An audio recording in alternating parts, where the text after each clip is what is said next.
Today, we talk about... Welcome back. Episode, still have no idea what we're on. Still editing a bunch of these. But we have another special guest, Chloe Hello. McGovern. What's up? How's it going? Yeah, thanks for coming. Thanks for having me. What I'd like to do is, I like to just kind of like use this to promote you, give you some highlight, and then, not highlight, what's the word? Spotlight. Yes. And then... no, highlighter, yeah. It's a neon party. No, I'm gonna like highlight your comedy-ish, and then we'll just organically talk about stuff, and I'll split it up, and then we'll put it all out at the end. Why don't you tell us a little bit about yourself? So my comedy, these past 2 years, I think really took off because of roast battles, which I kind of promoted earlier, and if you want to check it out, you can check it out there. Super fun, like straightforward joke writing. Is that at the Stand? It started at the Stand. Okay. There's a few different venues in New York that do it. There's Comedy Fight Club, which happens at Lucky Jack's on the Lower East Side. That's like your low level. That one's really fun because it has this very like raw, nitty gritty feel to it. I just went there for the first time last weekend. Did you for CFC or just like another They canceled show? it, so I just went for an open mic. It was supposed to follow the open mic, but they canceled it, so I didn't get to see that. But whatever. So just the open mic. Yeah, it's like that bar has like a fun vibe. The bartenders are cool. There's another show there, Too Many Cooks, that's really good. But yeah, so that one has the like, when you watch videos of like, I don't know, like wrestling matches or boxing matches where like people are like screaming and like spits flying in the air, like that's what like the vibe is there. So that's where you got your chops, would you say? Okay. That's where I first started my first battle that like went well. How long ago was this? That was like about a year and a half ago. Okay, all right. And how long have you been doing comedy? 5 years. 5 years? Holy shit. Okay. Yeah. Wow. Oh, damn. wow. All right. Yeah. And has it always been in New York, or did you start somewhere else? Started in LA. LA. Okay. Yeah. Are you from LA? My dad lived out there, and like I was technically born in LA, but I was mostly raised in Connecticut. But we kind of moved around a lot. Yeah. So my dad lived out there. Wanted to like spend some time with him on the West Coast and like get a change of pace from like growing up in Connecticut. Right. So Fuck Connecticut, right? fuck Connecticut, love to hate it. I'll probably end up living there one day. It's like the devil you know. Like I don't know if you're familiar with Fairfield County, but it's its own. I haven't spent a ton of time in Connecticut, but yeah. I mean trees, rich people. Yeah. That's it. Right. And then so is it while being out with your dad that you're like, hey, I'll try this comedy thing? Like, I knew when I moved out to LA, like it took me about like a year to get fully involved with stand-up because I was sort of dabbling. Like I took an internship at a comedy theater. I took some improv classes. That definitely was not for me. Some screenwriting, and like also regular like writing classes. Okay. And I like started at community college and then I dropped out. But it took me a minute to like discover stand-up, but once I like got on stage and got over like the stage fright of it, I was like, oh yeah, this is it. For you. This is like, yeah. And then when did you find yourself coming back to New York? So I was about 22 when I moved back. I'd spent about 3.5, 4 years in LA, and I just like didn't love it. Every time I came back to New York, like the stand-up scene here is so much better, and LA is very I don't know, it's like hard to describe LA without sounding like super stereotypical, like fake. Yeah. It's not as chill as it pretends to be. Right. I feel like it is like there are certain areas which are nice, like Silver Lake, and like just wandering around there when it's sunny and nice out is really great. But so like every day. Every day. Yeah. But like it's like there's still so much pressure to like be famous and succeed that it never really feels chill. Like, is that just in general or from a comedy perspective, comedian perspective? I think in general because it's a major city. I think entertainment wise, there's a lot of that. So when you're like, there's so much opportunity to relax in LA, but you constantly feel guilty for relaxing. Whereas I feel like in New York, it's just like a constant anxiety attack here, which is I think more my speed. Like people are like, I'm a really stressed out, like aggressive, direct person. So this actually suits me better. And I felt like in LA, people were constantly like misinterpreting my intentions just because the culture was different. Gotcha. Yeah, I've gotten that sense too, like the whole superficial, what can you do for me type of vibe out there, which I guess to some level I understand it, because like there's a role for those kinds of people and they all gravitate to one place. I guess it's LA, whatever. But yeah, I used to want to move to LA for like almost all my life, and then I made one trip down here without my parents for the first time, and it was in the fall, beautiful weather, beautiful just farmers markets, the people, it was Halloween weekend, my favorite holiday, so like it was just like the most amazing time, and I was like, you know what, fuck LA, I'm staying here. So you're from Iowa, right? No, so I'm from I get this all the time. No, I'm from upstate New York. Okay, so that's how you know him. Yeah, so that's we grew up in the same area, but I moved down to New York because I've always wanted to live here, right? But the only way I could afford to live here was to work somewhere not in New York. So that's where Iowa comes in, because they offer the most flexibility. They were, super willing to have my services. So I was like, fuck it, let's try it. I've never even been to Iowa before. I started working there in July. So where in Iowa again? Cedar Rapids. Cedar Rapids. Okay. Yeah. Do you like it out there? I do. Yeah. It's pretty chill. The only thing I don't like about it is I can't get food after 9, so that's kind of shitty. Yeah. I get mad when my bodega closes at midnight. Right. So yeah, there's no bodegas. They have some like corner marts and stuff like that, but yeah, the people are super friendly, and the comedy scene there is actually super refreshing. I love the Chicago comedy scene, and like there's a big road scene out throughout the Midwest where like Chicago comics can just like drive 3 or 4 hours and get like incredible stage time, because that's like, Cedar Rapids, Iowa. You're not getting a lot of like, it's not like New York where you're just like drowning in famous comedians. Like you get the like open micers from Chicago and you're like grateful for it. Yeah. So yeah. Yeah, it's nice because like here, sure you remember your open mic days. It's like just miserable, right? And they're still happening. Yeah. and well, for me exclusively right now. Yeah. But it's kind of refreshing, because whenever I go back to Iowa, it's not just open micers. It's not just comedians in the crowd. It's the comedians plus regular folk. So super refreshing. Yeah. But the drawback is that there's only 2 shows a week, as opposed to here where there's like 2 an hour. Yeah, absolutely. So that's kind of the pros and cons of it. But yeah, it's just been nice just to have that exposure and kind of. And that's the other thing I hate about LA is having to drive everywhere. That was another big no for me. Like I don't want to drive an hour to go a mile to do another open mic. I would be miserable. Yeah, it's like there's like an East Side and a West Side comedy scene, and they didn't mix. Really? Yeah. I've heard that joke with like Tinder. They'd be like, "Oh, what area code are you?" Yeah, no, we can't do. Yeah, I can't do long distance. You're in Harlem. I'm in Bed-Stuy. No, thank you. Yeah, I've heard that all the time. Actually, that's a great topic. How have you noticed? Because I rarely have women on here. I had Claire on here yesterday, our inaugural, female guest. But you being the second, she was very jealous. She's like, "Oh, she's going to be better than me." I was like, "All right, cool, relax." Fuck you, Claire. She, we got into this with her, but it's always nice to have a female perspective on like the dating scene among comedians, and like the do's and don'ts, and people tell you not to do it, and it still happens, of course, but that's life, I guess. So I don't know. What's been your kind of experience with it? So these are like my 2 like canned takes that I've like already tweeted out, but one of them is that like famous male comics like Pete Davidson is dating Kate Beckinsale. Colin Jost is dating I don't know why I said his name like he was Eastern European. Jost is dating. It's not Jost. Jost. Colin Jost is dating Scarlett Johansson, they're like serious. And for a while, Eric Andre was dating Rosario Dawson.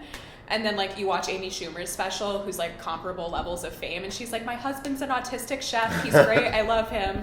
And all these men seem to be with like 10s, So that would be like the thing that's hard just as a female comedian in general. Like anytime I'm on like a dating app, I try not to hide what I do. There's some people who choose not to reveal that they're a comedian because it's so annoying when you're first dating. But be funny. Yeah, be funny. Tell me a joke is like the first thing. Can I watch a tape? It's like no. It's like I don't ask you if I can see one of your butt videos if you're doing gastroenterology, whatever. Like why should I show you my jokes? but like guys on apps, like half the time they'll be like, man, that's so brave that you do comedy. You're probably so much funnier than me. And it's like, right, I won't date you. Like, you're supposed to be in business, but you're not selling me your product. Like, right, how, right. like, where's your self-esteem? Like, do you want the guy to be funnier than you? I want us to be equally funny. Got it. Equality. Perfect.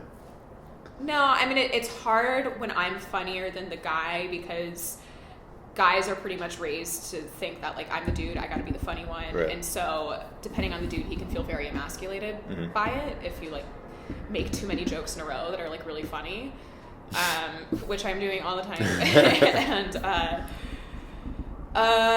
But I've, like, historically pretty much exclusively dated comedians. Really? Okay. Yeah. What's the biggest drawback with that, you think? Jealousy? Competition. Really? Yeah, probably that. Like, you got booked on a show and I didn't, what the fuck? Like, yeah, it's like a little bit more comfortable if they're already 2 years ahead of you, so you could kind of be like, well, they've been doing it longer, so it's like, we kind of understand. But when you're like very lateral to each other and your peers, that can be difficult. Do you sense that with not even just dating, but like comedians' camaraderie in general? Do you feel like people are hanging out in their tiers? Like, oh, the 5-yearers are hanging out with each other, and the first-year open micers are hanging out together? Pretty much. Yeah. I think it's just because you go through like the same experiences together. Right. You started together, you saw each other bomb together, and that creates like a lot of like intimacy. Okay. And then, yeah, it's like, do seniors hang out with freshmen? Sometimes, but not all the time. Makes sense. Yeah, I read something from this comic where he was like, the most competition exists at the open mic level, and I think it's because all your performances, you're like, it's me trying to make other open micers laugh. Yeah. So in essence, they're my enemy. Whereas like when you're a comic on a booked show at a club, you've got 3 other comics with you in the green room versus 100 regular people out there you're trying to make laugh, so suddenly you feel like you're on a team. Right. So that you lose that like animosity once you get like deeper into it, because there's only a select few people who have that in common with you. Does it ever get awkward running into comedians that maybe are struggling while you've kind of quote past them, or like still doing the same jokes while you're moved on to some other newer, fresher things? Like, is that ever an issue? Yeah. It's like, oh no, he's over there, don't look at him. Like, yeah. Oh, for sure. Yeah. You don't have to name names. I'm just curious if that even happens. Absolutely. And I've had friends too who like surpassed me and like who I came up with who just like fucking don't shot talk me to you the anymore. top. Yeah. Well, you know, you're just pretty much. But we also like mutually. Do you find most? Do you find most of your friends are comedians? No, I have a lot of friends who aren't. I think that's like important. I have probably equally as many friends who aren't comedians as who are. Oh, really? Okay. Yeah. Right. And do you find them to be supportive of what you do, like with the whole comedy thing, like they come out to shows, they'll do this, they'll do that? Yeah. Mm-hmm. Okay. Yeah. Lucky you. yeah, it's good. Like a lot of no people offense, Billy. Do you not support him? It's not that he doesn't support me. He's actually. Time out. I don't support No, you don't let me finish. It's not that he's not supportive. I'll give you a perfect example. I'm so glad he's here. So he's been one of the more supportive of my friends because, I was the one that like decided to cut away from this whole like doctor and math science shit to do the more creative stuff. And so they're all looking at me like, what the fuck is wrong with this guy, right? And it's fine that that's not their interest, but it is very lonely, you know? And so luckily Billy here has been a lot more proactive compared to my other friends. Be like, oh, I would love to work in a video with you, or let's do this or do that. Usually never pans out because he's got a hectic schedule and I'm doing whatever. But one time I remember in particular, he was like, I got this idea for this video. It was like he wanted to do like a restaurant food review or something. And he's already dying laughing. So in my head, I'm already, because I make so many YouTube videos and I've been like doing this for a couple of years now. In my head, I'm already in like pre-production, post-production mode. Like, okay, two camera setup. How many microphones? How are we going to set this up? What time of day? What venue is going to work best for this kind of video? And I'm like vocalizing all this to him, and like just mid first sentence, he's like, whoa. Sounds like a lot of work. I don't want to do this anymore. Like that. The point that I think that It's not even fun anymore. I don't want to do You this. took the fun out of Yeah, it see? immediately. That's what's hard about comedy. But no, the thing is, I had no problem doing all of that, but he was already stressing about the post-edit and all this stuff. He took the fun right out of it, and I was like, alright, like, never mind. It's just like, he kind of just ruined it really quickly. Yeah. Yeah, very quickly. Not Like, to say I immediately. don't want to do it. And I like how you didn't bring up the other one where I sent you like a full detail of lyrics and song with a parody I wanted to do, and you just never got back to me. I did. I was like, dude, come on down, let's do this. And you're like, all right, cool. Bullshit. Anyway. Because I knew you were going to use this argument again, and I came prepared, and I did all the work. And I still didn't show up. So I was like, okay, I see how. So yeah, he incrementally makes better steps to be helpful. Or Rome wasn't built in a day. yeah. Okay? Yesterday I tried to film a open mic documentary, like day in the life of an open mic. And I asked another buddy who sounded like he was enthusiastic about it, but literally the minute the camera starts rolling, I'm giving the camera, our cameraman, a young kid who's been a big fan of my channel and stuff. He's like, "Oh, dude, I'd love to help you video you whatever you need." I'm giving him directions, and he's like, "Stop yelling at him! Don't do this. Why are we talking about this on camera?" I'm like, "Dude, do you know how this works? Like, you have to. There has to be something. Not everything can just be organic off the camera. Otherwise, why are we doing this? Like, you have to. You know, when you film shit, it's like I did some work on my friend's short film recently, just like assistant director, and it's like it's fun. But then when people are riffing on camera, there's got to be someone there, and this is what I like excelled at more because I think I'm like more of a writer than I am like a director. But was like cataloging what they said, writing those lines down, saying this is how you do it, and then like bop, bop, bop, and then it takes something that was very organic and makes it very scripted. Right. But most people think you're Larry David and you're hopping in front of the camera and just like jazz. Right. Yeah. People I don't think appreciate how much effort goes into making something look presentable. Like certain amount of effort needs to be put in, but until you realize that, you're just thinking like, oh, this must be fun. Like it's just whatever. Yeah. That's my mental block right now. I've been really trying to like produce some more sketch videos. I have not produced any. I have some sketch ideas that I really like, but and I've like kind of written them out. But I don't have any equipment. Like this is like all I have. It's not a bad tool, by the way. That's what people say. That's what they were like. Use your iPhone. It's not that big of a deal. I feel weird about it. I'm gonna upgrade soon, so maybe when I like get a newer iPhone, I'll feel more comfortable. But it's like taking that idea and then actually creating it. Yep. Those steps in between, like you just got to do it Yep. and like put out an imperfect result and just keep doing it and doing it until it gets better, but I just get it in my head. Yeah, it's definitely easier said than done. I went through the same thing when I started my whole YouTube channel because I was like, oh, everything's got to be perfect. I would like not do certain videos until I got a haircut. Like I would put on cologne. I was like, what the fuck is wrong with me? You know?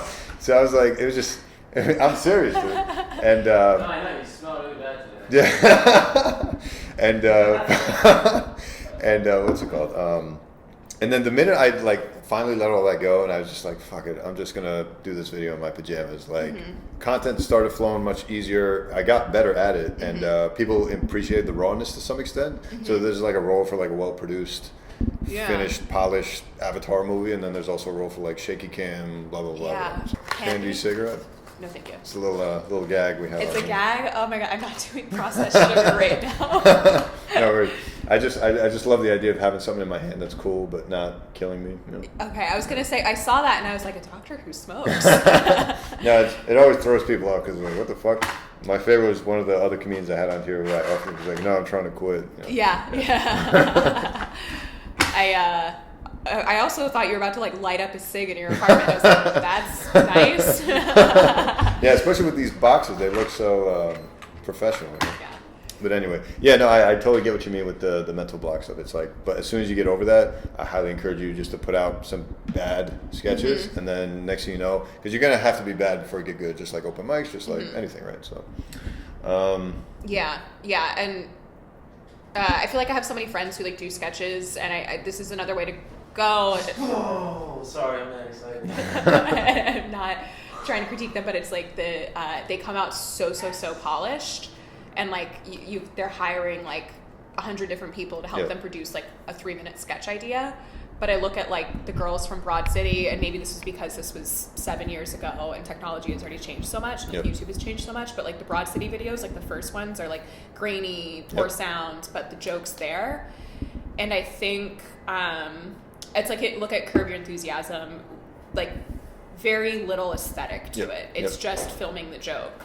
Whereas some other comedies, like, I don't know. Sorry if this offends anyone, but Master of None is like really, really like very into cinematographic. But I don't really laugh when I watch it. Right. So I didn't find myself laughing much, but I enjoyed watching it. It was a nice watch. I watched both seasons. Right. I liked it. But and like the same, there's like a lot of comedies like that now where I think Louis, who I admire in every single regard and respect all his decisions, you can quote me on that. He nailed like keeping something funny while like making it also very artistic. Right. But I think sometimes like really nice production is anathema to like a comedy. Yeah. Like I said, I think there's a role for both, but because I know I'm not capable of doing the higher end stuff, I'm just like, fuck it, I'm going to work with what I got, and so far it's been working, so. Yeah. There's like certain things I want to film though where I'm just like, I just don't know how I would do that on an iPhone, and like maybe I'm just being too ambitious, but like I wanted a scene where like this character walks off and he like walks into traffic, but I'm like, how do I even begin to capture that? Because it's like, do I cut away and just do like some sort of sound effect to indicate, oh, this guy got hit by a car? Yeah. So it's a whole thing. Do you find a CGI guy to help you out? Yeah, right. No, I see how that works. Actually, funny enough, bringing it back to Billy here. Billy actually was a big help for me with that stuff because I remember a similar type of thing. We were hanging off his balcony. That sounds stupid. We were hanging around. That made me sound like Michael Jackson. We were throwing ourselves off the balcony. No, we were hanging around the balcony, and I'm not going to spoil what we did, but I did something super goofy. We all just died laughing. Oh my god, that was a funny. Yeah, and afterwards I'm like, I need to turn this into a sketch. So I'm going through the same thing in my head. I'm like, oh, how do I film this, and how do I capture this, and how's this going to work? And I'm talking this out with him. For example, there was like a yellow fire hydrant in the middle of the field right in front of us. And I'm like, how am I going to capture this? Like, how am I going to get that in the shot while also maintaining this? And he just looks at me and just goes, dude, just don't put the fire hydrant in the shot. Yeah. I was like, duh. Like, Yeah.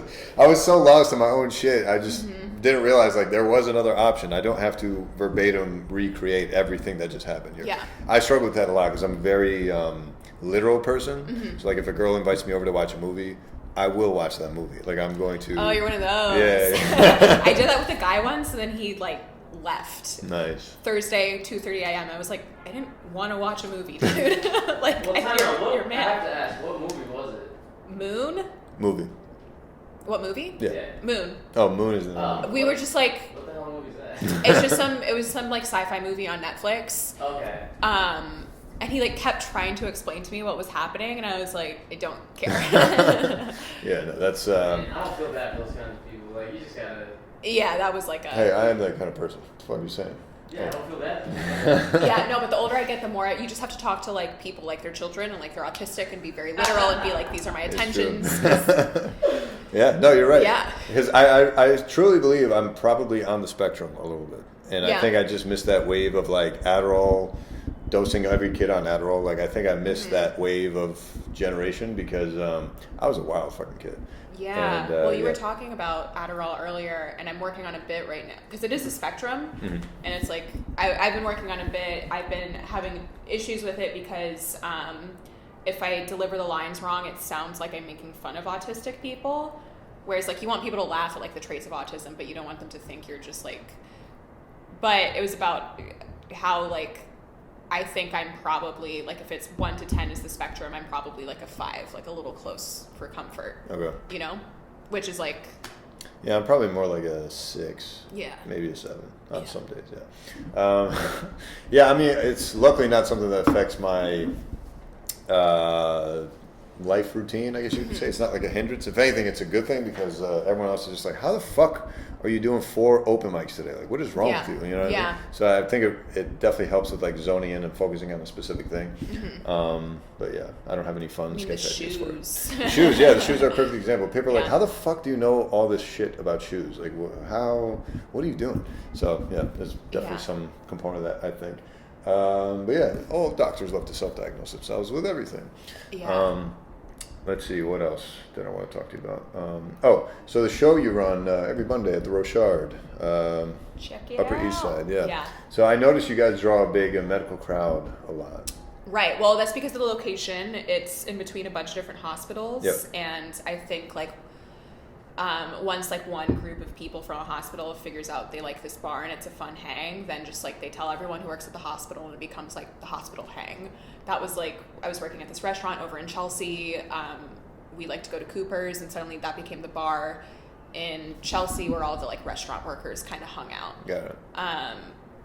So this, it's like, it's more coincidental than anything that it's all, because I figured out through doing crowd work, I was like, what do you do? And they're like, oh, I'm a doctor. And I was like, well, what do you do? And I'm like, a doctor. And I'm like, did you guys, what is happening? Yeah, right, like, right. everyone in this audience is a doctor. But it's kind of cool because you, like, figure out that doctors are pieces of shit, too.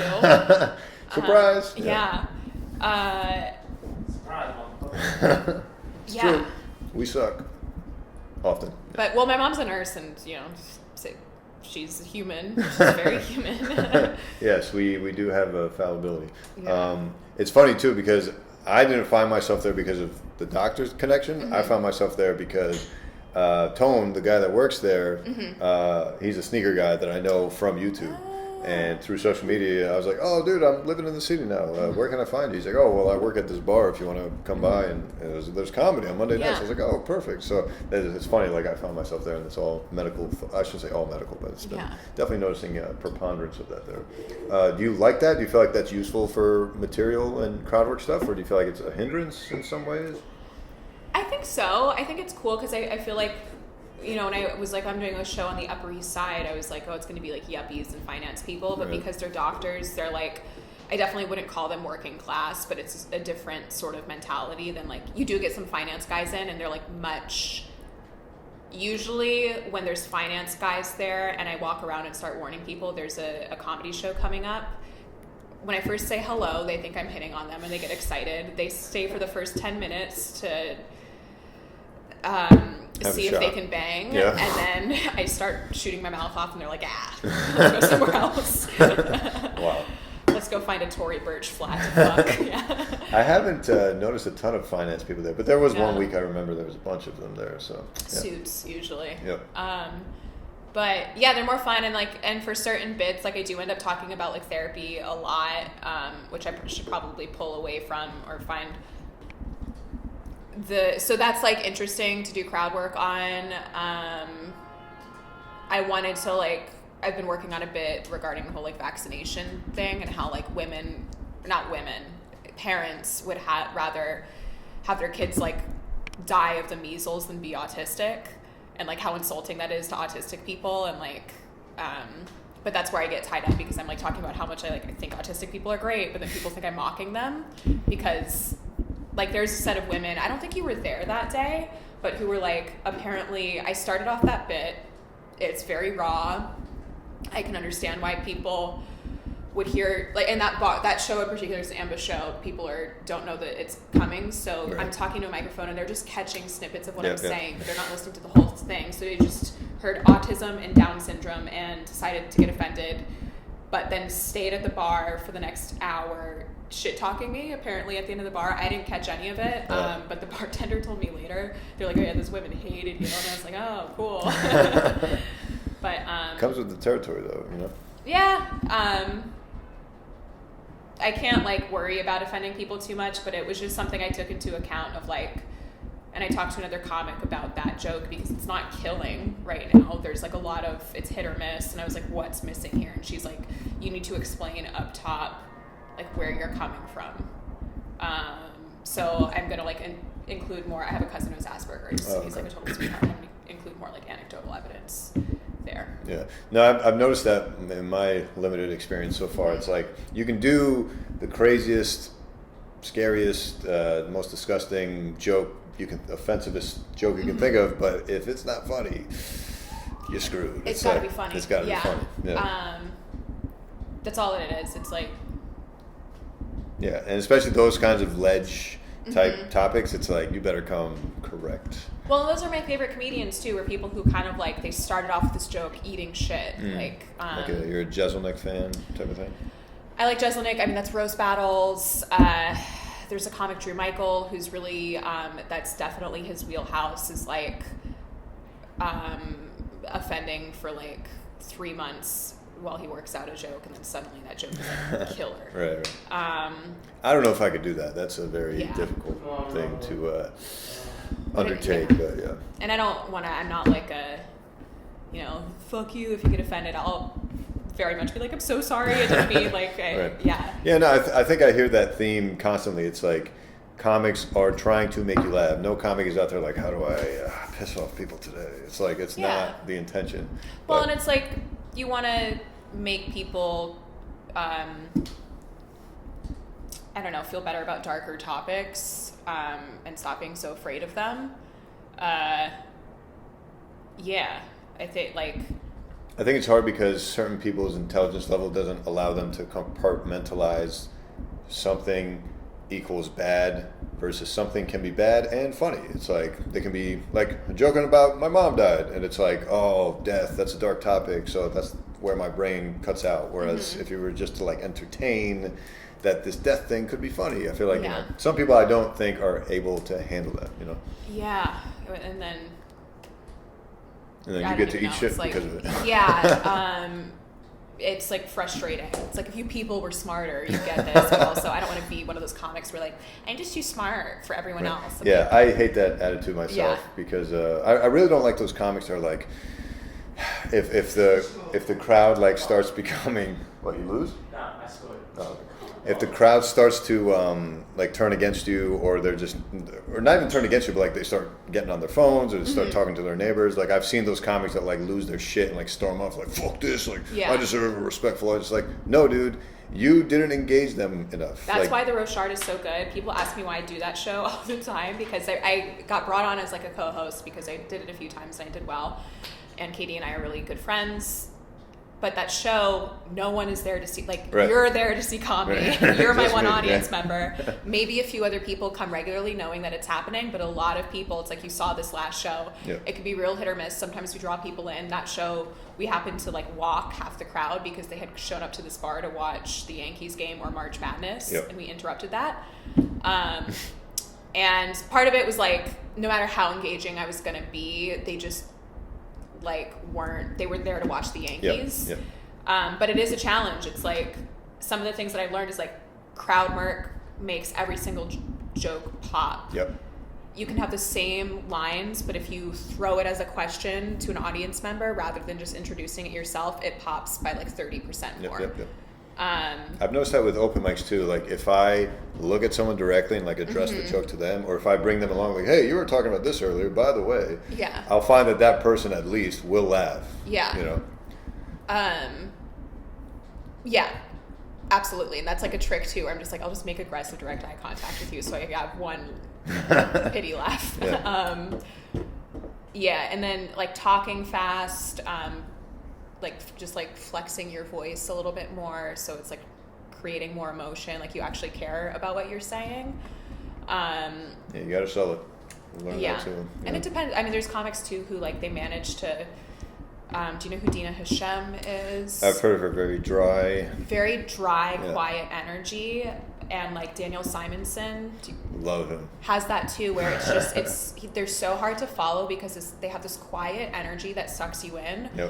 Whereas like other comics have like an aggressive, like, I'll attack, and they just talk so softly, and they're like, I'm gonna go on stage and do my jokes, and this is funny to me, and then that like makes people.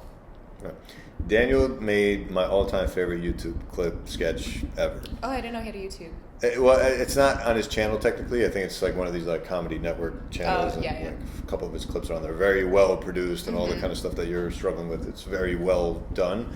But he's in it, and it's called Small Talk. And oh my God, I gotta make sure I send you the link. It's one of my all-time favorite clips ever. I actually ran into him at an open mic once, And like my mind was like, holy shit, he's at the open mic. Wow. And I like went over to like say hi in between sets and like accidentally stepped on his foot. I was like, what am I doing? Yeah.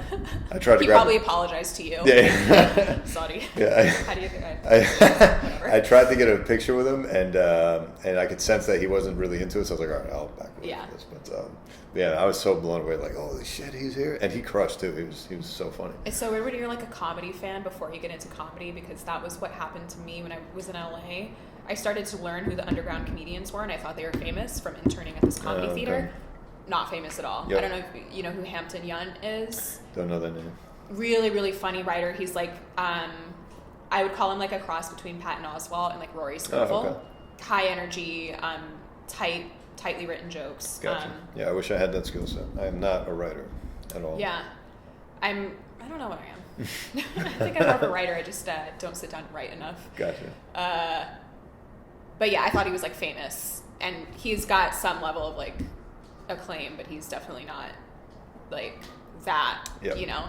But yeah, Daniel, I really like this new wave of comics, like Daniel Simonson, Usama Siddiqui, both got passed at the Cellar, and you'll see them on like I don't know how often they're getting up, I don't know how many slots they're being given, but they're both like Cellar comics now, which for most people is like their top 5 list of goals in comedy, and they're still at open mics at like midnight. Oh, I see him there all the time. Actually, I invited Usama on the podcast. He's going to be here maybe Friday, if not in a few weeks. I'll have him back on. That's great. Yeah, keep an eye out, guys. Yeah. His sneaker choices are probably going to be better than mine.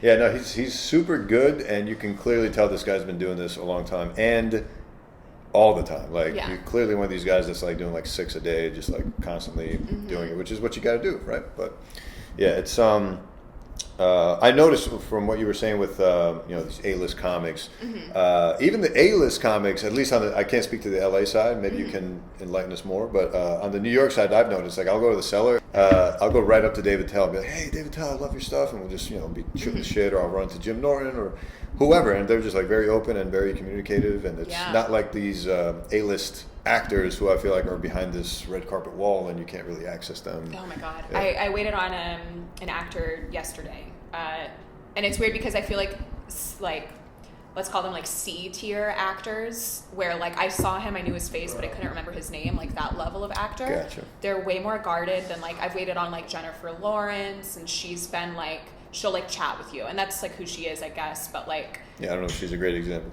I don't know if she's she's very extroverted. Maybe Bradley Cooper, I don't know, would be a more apt example, or like Aaron Judge came in and he was like really open and like chatty, but like this guy who like I was like, what's his name, literally hiding, would not make eye contact with me, did not want me to know who he was, and it's like, dude, like you were good in Juno, but like chill.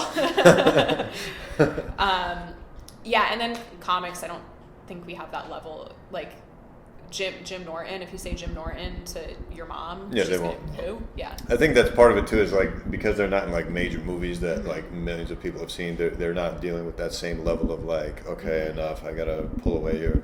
But yeah, I just love that because Daniel Simonson, he's at the same open mic I am, and I get to go up and say hi, so it's like super cool.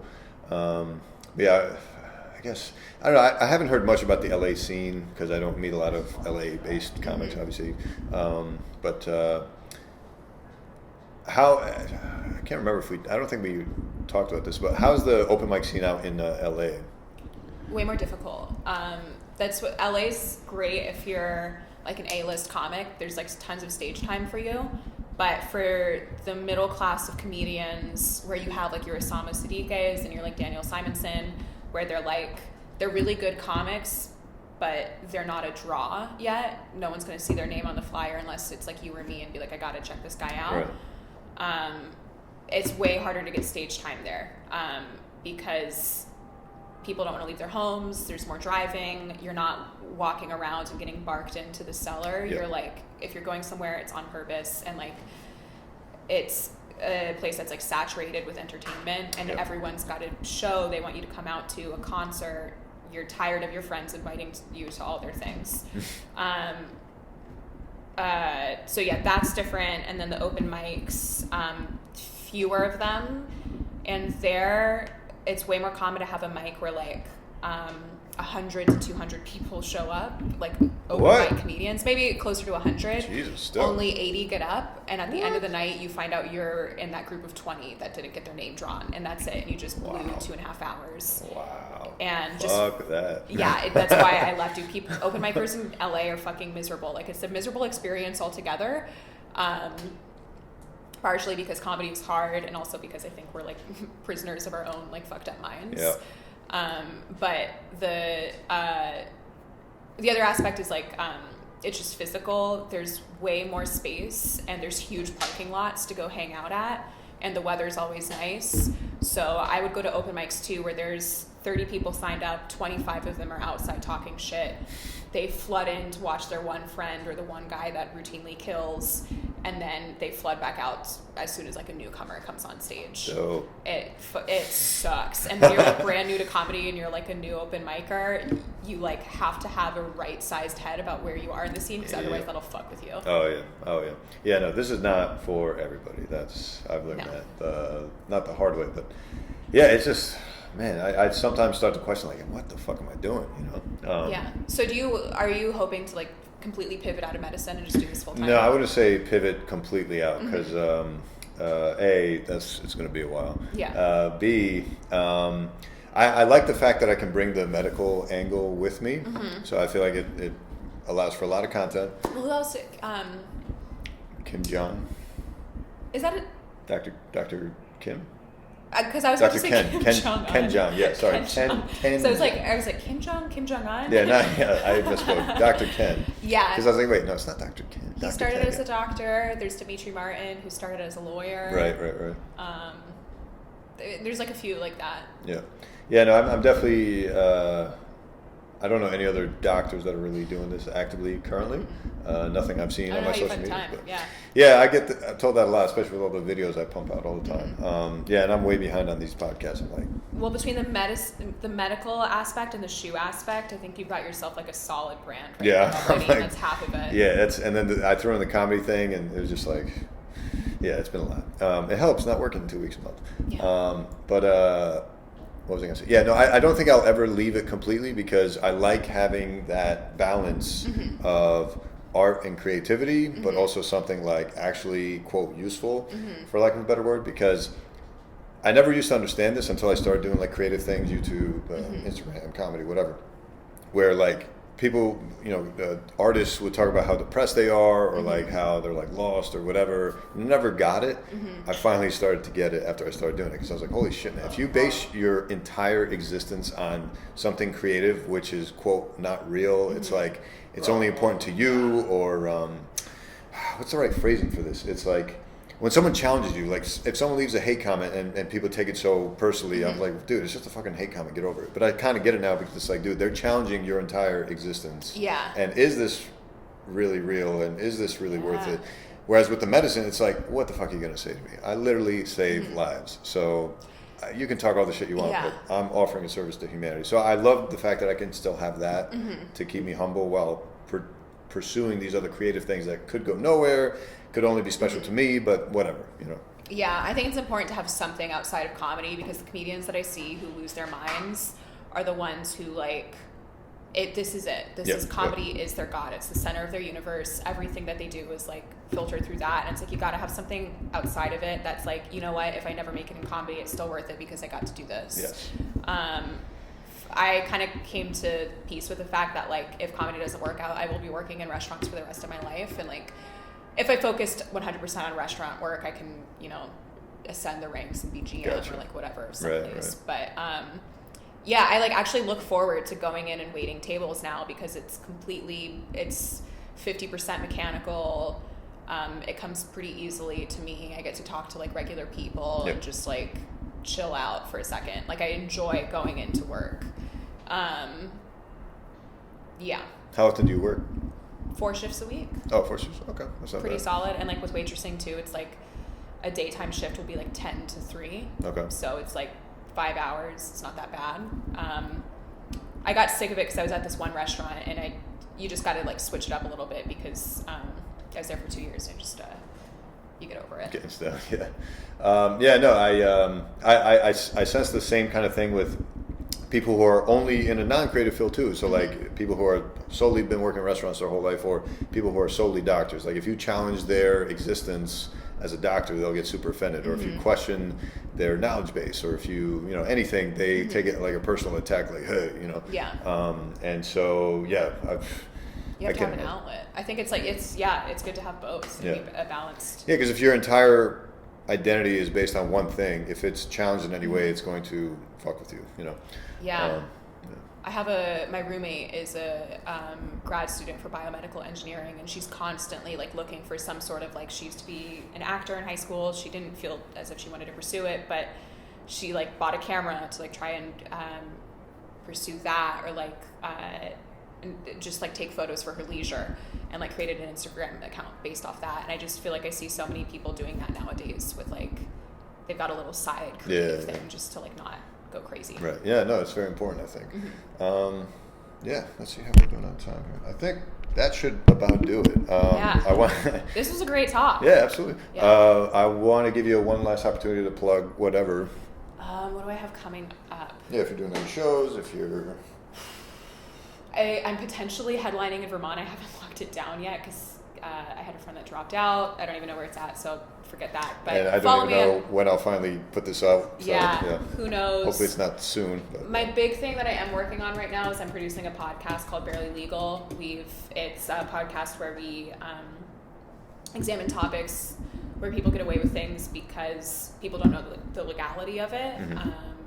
Oh, nice. Okay. Which is barely legal. So, for example, we're not going to go, we haven't done an episode on this yet. I don't know if we will for legal reasons, but like my friend just got subpoenaed to testify against someone who had like murdered another person.